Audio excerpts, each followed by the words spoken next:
जय हिंद दोस्तों। आज हम आप लोग को इससे पहले हम तारे के बारे में कुछ आपको बता चुके हैं। उसी चीज़ को हम आगे बढ़ाने की कोशिश करेंगे। चलिए शुरू करते हैं, देखते हैं। इससे पहले हम आपको बताए थे कि तारा जो होता है, तारा का प्रथम अवस्था होता है वो गैसों का बादल या धुंध होता है, जिसे नीहारिका या नेबुला कहा जाता है। और यही जब गैसों के अणु जब आपस में नज़दीक आते हैं तो ये बन जाता है तारा। ये क्या बनता है? तारा। और इस तारे का जब ईंधन खत्म होने लगता है तो वह बन जाता है लाल दानव। क्या बन जाता है? लाल दानव। और लाल दानव में इस तारे का आकार भी बढ़ जाता है। यहाँ तक हम आपको पहले बताए हुए थे। अगर जो इस पहले वाले वीडियो को नहीं देखे हैं तारा का, तो वो तारा वाला पहला वीडियो आप देख लें, आपको पूरी तरह समझ में आ जाएंगे। यहाँ तक हम आपको बताए हुए थे। यहाँ से देखिए, यहाँ से क्या होता है, यहाँ से तारे जो होते हैं दो भाग में टूटते हैं ना। अगर यहाँ से मान लीजिए कि यहाँ पर जब जो तारे यहाँ से लाल दानव में जो तारे सूर्य से छोटे होंगे, जो तारे किससे छोटे होंगे? सूर्य से। अगर जो सूर्य से छोटा होगा, सूर्य से जो छोटा होगा, तो सूर्य से जो छोटा होगा वह ई रास्ता पर चल जाएगा। तो यह रास्ता पर अगर जाएगा, इस रास्ता पर जाएगा तो यहाँ पर सबसे बनेगा पहला श्वेत वामन। वह तारा क्या बनेगा? श्वेत वामन। वह तारा क्या बन जाएंगे? श्वेत वामन। लाल दानव के बाद जो तारे सूर्य से छोटे होंगे वह क्या बन जाएगा? श्वेत वामन। श्वेत वामन में अभी भी इसमें कुछ ना कुछ जीव की मात्रा बची हुई है, मतलब अभी भी यह थोड़ा थोड़ा चमकेगा, तनी तनी चमकेगा। तो जब तनी तनी चमकेगा तो इसका मतलब इसमें प्राण अभी बाकी है कि नहीं, जान बाकी है कि नहीं। इसलिए इस तारे को कहा जाता है जीवाश्म तारा। क्या कहा जाता है? जीवाश्म तारा। इसे क्या कहा जाता है? जीवाश्म तारा। अर्थात जीवाश्म तारा किसे कहा जाता है? तो श्वेत वामन को कहा जाता है। क्या कहा जाता है? श्वेत वामन। एक टाइम ऐसा आता है कि यह तनियो चमकना बंद कर देता है। थोड़ा बहुत जो जान बचल था वो जान खत्म हो गया बेचारा। जब इसका यह जान खत्म हो जाता है तो फिर यह आगे की ओर जाता है, तो यह बन जाता है एकदम पूरा मर गया ना। तो यही तारा क्या हो जाता है? पूरा मर जाता है। इसीलिए इसे कहा जाता है काला वामन। क्या कहा जाता है? काला वामन। काला वामन। इसीलिए इस तारे को इस तारे में अब जान नहीं बचा है, इसीलिए इस तारे को कहा जाता है मृत तारा। क्या कहा जाता है? मृत तारा। क्या कह देते हैं? मृत तारा।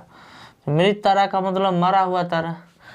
तो ये आप समझ लीजिए, जे तारा सूर्य से छोटा होगा वह इधर जाएगा कि नहीं, वह बन जाएगा छोटा होने के बाद वह क्या बनेगा? लाल दानव के बाद श्वेत वामन, उसके बाद बनेगा काला वामन। श्वेत वामन में अभी भी जीव की मात्रा अर्थात तारों में थोड़ा थोड़ा जान बचल है। अगर जान बचल है तो इसीलिए इसे कहा जाता है जीवाश्म तारा। उसके बाद तारा पूरा मर जाता है तो इसीलिए इसे कहा जाता है मृत तारा या काला वामन। इतना आपको समझने में कोई दिक्कत नहीं। तारे का जन्म हुआ, तारा बना, लाल दानव बना, जो सूर्य से छोटा हुआ ई रास्ता पर चल गया। अब बताइए, कोई ऐसा लाल दानव होगा जो सूर्य से भी क्या होगा? बड़ा होगा। तो जो तारा सूर्य से बड़ा होता है ये हो जाएगा सूर्य से बड़ा।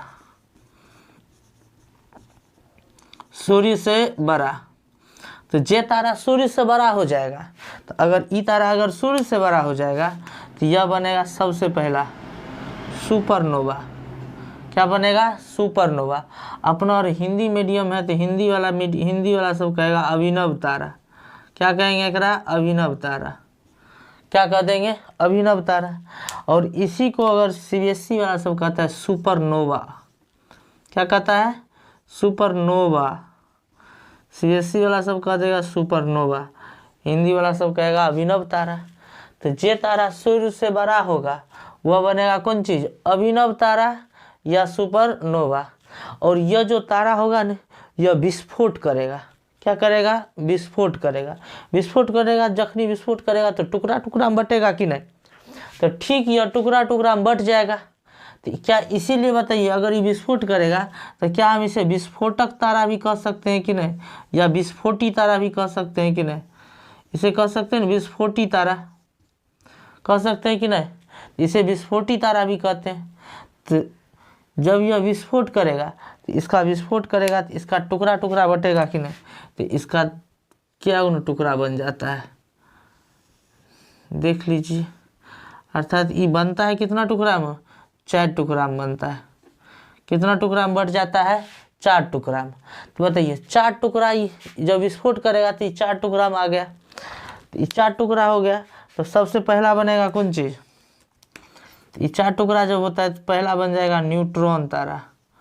क्या बन जाएंगे, न्यूट्रॉन तारा। उसके बाद बनेगा पल्सर। क्या बनेंगे, पल्सर। अगला हो जाएंगे क्वेसर, और अगला हो जाएगा ब्लैक होल। क्या हो जाएंगे, ब्लैक होल, या इसी को हिंदी में अपना और कह सकते हैं कृष्ण छिद्र। ब्लैक का मतलब काला, और काला को कृष्ण जी तो बुझवे करते कत्याकार थे, तो कृष्ण छिद्र हो जाएंगे कि नहीं, तो कृष्ण छिद्र। तो अभिनव तारा अगर विस्फोट करेगा तो neutron, pulsar, quasar, black whole कौन कौन बन जाएगा, neutron, pulsar, quasar, black whole, इतना बनने की संभावना है। चलिए अब इन चारों तारों के बारे में एक एक करके समझते हैं। आप फिजिक्स पढ़ते होंगे तो आपको केमिस्ट्री अगर जानते हैं तो इसमें आप जानते हैं कि न्यूट्रॉन पर कोई आवेश नहीं होता है, अर्थात इस पर कोई आवेश नहीं, अर्थात ये आवेशहीन तारा हो जाएगा, हो जाएंगे कि नहीं, इस पर कोई आवेश नहीं। इसके बाद देखिए इधर पल्सर और क्वेसर। पल्सर और क्वेसर तेज गति से घूमने वाला तारा है, तेज गति से घूमने वाला तारा। तो पल्सर और क्वेसर कैसन हो जाएगा, तेज गति से घूमने वाला तारा। तो तेज गति से घूमने वाला तारा कौन कौन हो जाएगा, पल्सर और क्वेसर। कौन कौन हो जाएंगे, पल्सर और क्वेसर। वैसे भी आपको याद रह सकता है, पल्सर समझ में करते हैं एकदम, पल्सर गाड़ी कितना स्पीड चलता है, वो स्पीड तो चलता है कि नहीं कम से कम, इसलिए पल्सर क्या हो जाएगा, सबसे तेज गति से घूमने वाला तारा, एकदम बहुत तेज गति से घूमेगा। और क्वेसर भी। लेकिन अगर आपको पूछेगा कि बताइए, कोई एक ऑप्शन अगर दे, आपको पूछेगा कि बताइए ब्रह्मांड में सबसे तेज गति से घूमने वाला तारा कौन है, आप केवल इसी को कहेंगे, पल्सर को। किसे कहेंगे, पल्सर को। तो सबसे तेज कौन घूमता है, पल्सर, सबसे तेज पल्सर। याद भी रह जाएगा पल्सर गौरीस ना, तो क्या हो जाएगा, पल्सर हो जाएगा कि नहीं। तो सबसे तेज गति से घूमने वाला तारा कौन हो जाएगा, पल्सर। और सबसे ये दोनों हो जाएगा, लेकिन सबसे तेज कौन हो जाएगा, पल्सर। तो पहला हो जाएगा न्यूट्रॉन, इस पर कोई आवेशहीन तारा हो गया। पल्सर और क्वेसर तेज गति से घूमने वाला है, लेकिन सबसे तेज गति से कौन, पल्सर, ये हो जाएंगे। उसके बाद आते हैं देखिए ब्लैक होल। ये ब्लैक होल जो है ना बहुत भयानक है, ये इतना भयंकर है। इसका देखिए इधर सबसे पहले ब्लैक होल के बारे में चलिए जानते हैं। इसका सबसे पहले क्या होता है, इसका जो होता है ना घनत्व बहुत उच्च होता है, घनत्व अधिक होता है, घनत्व अधिक, बहुत अधिक हो जाता है घनत्व। घनत्व अधिक होने के कारण कि बताइए किसी का घनत्व अधिक होगा तो क्या उसका भार अधिक नहीं हो जाएगा। अगर आपको नहीं समझ, अगर आप ये चीज़ को जानते हैं, जैसे मान लीजिए कि अगर वो कागज़ है, कागज़ को देखिए उससे मारेंगे चोट लगेगा, एकदम नहीं लगा, लेकिन उसी कागज़ को एकदम कुछ कैच के इतनी बनाकर तब देखिए मारते हुमच कितना जोर से चोट लगता है। इसका मतलब घनत्व अधिक होने पर भार बढ़ जाता है कि नहीं। तो इसीलिए घनत्व अगर अधिक है तो इसका भार भी क्या हो जाएगा, अधिक हो जाएगा, भार भी क्या हो जाएगा, अधिक हो जाएगा। इसलिए इसका भार बहुत अधिक हो जाता है। तो घनत्व भी अधिक, भार भी अधिक, इसीलिए घनत्व अधिक होने के कारण इतना घना है कि इससे सूर्य का प्रकाश भी नहीं निकल पाता है। सूर्य का प्रकाश को भी बताइए अपने से होकर जाने नहीं देता, इतना इसका घनत्व अधिक है। अगर इसका इतना घनत्व अधिक है तो भार भी अधिक होगा कि नहीं, भार भी अधिक हो जाएगा। इसीलिए कहा जाता है कि अगर इसके ब्लैक होल का अगर 1 चम्मच मिट्टी अगर उठाया जाए, 1 चम्मच मिट्टी का वजन 10 हाथी के बराबर है। बताइए कितना खतरनाक है, 10 हाथी के बराबर है। और यह ब्लैक होल बताइए ब्रह्मांड में बहुत बनता हुआ कि नहीं, क्योंकि जितना तारा है या तो जो छोटा होगा तो ई बन जाएगा, अब बड़का होगा तो ये सब बन को कोई न कोई एक तो बनेगा कि नहीं। इसलिए ब्रह्मांड में ब्लैक होल भी बहुत है। ये देखिए इधर ब्लैक होल जो होता है ना बहुत ही खतरनाक है हमारी पृथ्वी के लिए। मान लीजिए कि एक चम्मच का वजन 10 हाथी के बराबर है। मान लीजिए अगर ये तो 10 किलो 5 किलो गिर जाएगा पृथ्वी पर तो बड़ी भयंकर कर देगा, पृथ्वी को एकदम नष्ट कर देगा। ये कर देगा कि नहीं ब्लैक होल। तो ब्लैक होल नष्ट कर सकता है कि नहीं, इसीलिए 10 हाथी के बराबर है। इसीलिए पृथ्वी को अगर डर है तो केवल ब्लैक होल से ही है, क्योंकि ये ऐसा है कि इस पर अगर मैं मिसाइल मार देगा नहीं इधर से वैज्ञानिक तो टूटबे नहीं करेगा। इसीलिए पृथ्वी को अगर मान लीजिए ब्लैक होल अगर पृथ्वी पर गिर जाए तो समझिए पृथ्वी को एकदम 2 भाग में एकदम बांट देगा। और जखनी पृथ्वी को पूरा छेद करके चल जाएगा तो पृथ्वी के अंदर से जो मैग्मा और एकदम लावा धड़क सब ऊपर आ जाएगा। इसका मतलब पृथ्वी को पूरा नष्ट कर देगा कि नहीं, एकदम नष्ट कर देगा। जिधर से गिरेगा जिसके शरीर पर गिर जाएगा 1 चम्मच, एकदम बुझिए कि उसको शरीर को 2 भाग करके निकल जाएगा। इसीलिए बड़ी खतरनाक होता है इसका, समझ गए कि नहीं। तो ब्लैक होल बताइए, तो ब्लैक होल यही हो जाएगा। इसका घनत्व क्या है, सबसे अधिक है। इसका भार भी क्या हो जाएगा, अधिक हो जाएगा। घनत्व तो बताइए, अगर घनत्व अधिक होगा तो भार अधिक होगा कि नहीं। आप इस चीज़ को खुद ही समझ लीजिएगा, कागज समझ लीजिए। और 10 हाथी के बराबर इसका वजन होता है। तो पृथ्वी को केवल किससे खतरा है, सब में से केवल ब्लैक होल से। ब्लैक होल कृष्ण छिद्र, अर्थात कृष्ण का मतलब होता है काला, इसलिए रंगों कैसा होता है, काला रंग होता है, करिक्का दिखाई देता है, इसमें कोनो दिक्कत नहीं है। तो अब बताइए अगर ये अभिनव तारा होगा तो चारों बनेगा एक साथ, ये चारों नहीं बनेगा, ये चारों में से कोई एक गो बनेगा। इस चारों में से कोनो एक गो, या तो न्यूट्रॉन, पल्सर, क्वेसर या ब्लैक होल। तो बताइए तो अभिनव तारा जखनी विस्फोट करता है तो कौन कौन चीज़, neutron, pulsar, quasar, black whole, इतना बनता है कि नहीं। तो इतना तो आप समझ गए। लेकिन बताइए एक समस्या आती है कि सूर्य से बड़ा और सूर्य से छोटा, तो कितना बड़ा, कि सीधे छोटका कि सीधे बड़का, उसका एगो नियम एगो लिमिट तो होगा ना कि इतना से बड़ा होना चाहिए, इतना से छोटा होना चाहिए, कोई ना अंक मान होगा कि नहीं। तो इसका निर्धारण सबसे पहले किया था चंद्रशेखर ने, भारतीय वैज्ञानिक चंद्रशेखर ने इसका निर्धारण किया। उन्होंने बताया, भारतीय वैज्ञानिक कौन थे, चंद्रशेखर। भारतीय वैज्ञानिक चंद्रशेखर ने इसका निर्धारण किया। उन्होंने कहा कि देखिए बड़का छोटका होना चाहिए न, कि 8 से बड़ा कि 10 से बड़ा, 20 से छोटा कि 50 से छोटा, कुछ न कुछ तो होगा कि नहीं। इन्होंने बताया कि जिस तारे का वजन जो क्या कहते हैं, जो लाल दानव है, अगर जो लाल दानव होगा उसमें उसका जो द्रव्यमान होगा 1.44 गुना किसके, सूर्य के द्रव्यमान का, सूर्य के द्रव्यमान से 1.44 गुना छोटा होगा। क्या हो जाए, छोटा, या क्या हो जाए, बराबर हो जाए।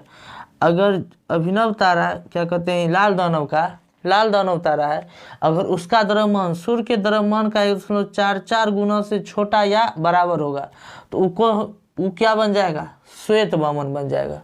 क्या बन जाएगा, श्वेत वामन। अगर जिसका द्रव्यमान 1.44 गुना सूर्य के द्रव्यमान से क्या हो, छोटा या बराबर भी हो जाए, छोटा या क्या हो जाए, बराबर हो जाए, तो वह क्या हो जाएगा, श्वेत वामन बन जाएगा। ठीक इसी तरह इन्होंने बताया कि अगर जो तारे का वजन, जो लाल दानव है, अगर वह सूर्य के द्रव्यमान से 1.44 गुना से क्या हो जाए, बड़ा हो जाए, क्या हो जाए, बड़ा हो जाए, तो वह बन जाएगा अभिनव तारा। इसका मतलब आप ही समझ गए, 1.44 गुना सूर्य से क्या हो, सूर्य के द्रव्यमान से बड़ा हो, तो सूर्य के द्रव्यमान का 1.44 गुना अगर बड़ा हो जाएगा तो वो हो जाएगा कौन चीज़, अभिनव तारा। और जो छटका हो जाएगा वो क्या बन जाएगा, श्वेत वामन। इस तरह से आप समझ गए कि जे लाल दानव अगर सूर्य के द्रव्यमान से अगर छोटा होगा, 1.44 गुना छोटा होगा, तो वो बेचारा ई रास्ता पर चल जाएगा। और जे सूर्य के द्रव्यमान का 1.44 गुना बड़ा होगा, ई आ जाएगा ई रास्ता पर। तो इसीलिए इस सीमा को, यह जो निर्धारण किया गया, इसे कहा जाता है चंद्रशेखर सीमा।